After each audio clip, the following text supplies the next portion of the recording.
Cricket world కప్లో 22nd match ఎవరెవరికి మధ్యరా అంటే ఐర్లాండ్కి ఒమాన్కి మధ్య.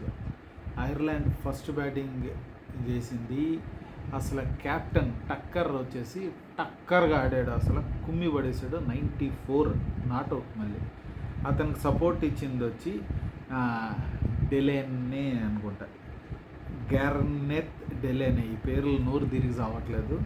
అతను 56 కొట్టాడు 30 బాల్స్లో. మొత్తానికి ఈ వరల్డ్ కప్లో హైయెస్ట్ స్కోర్ 235 అయితే టార్గెట్ ఇచ్చారు. 20 ఓవర్స్లో కుమ్మతలు పడేశారు. కాకపోతే ఒమాన్ బ్యాటింగ్ వచ్చినప్పుడు నిల్చోలేకపోయింది. కానీ వీళ్ళ ఓపెనర్ ఆమీర్ 50 కొట్టాడు బ్రహ్మాండంగా. ఆయనకి సపోర్ట్ ఇచ్చింది మిర్జా, అతను వచ్చేసి 46, అతను రన్అట్. వీళ్ళిద్దరు తప్పించి ఇంకొక డబుల్ డిజిట్లో వచ్చాడు మెహమూద్ 10.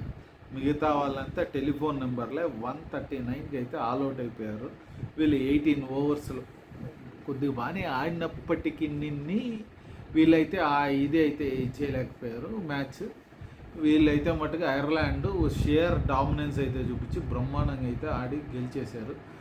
ఈ మ్యాచ్ గురించి అయితే మనం ఇంకో వీడియోలో ఇంకో మ్యాచ్ గురించి మనం మాట్లాడుకుందాం.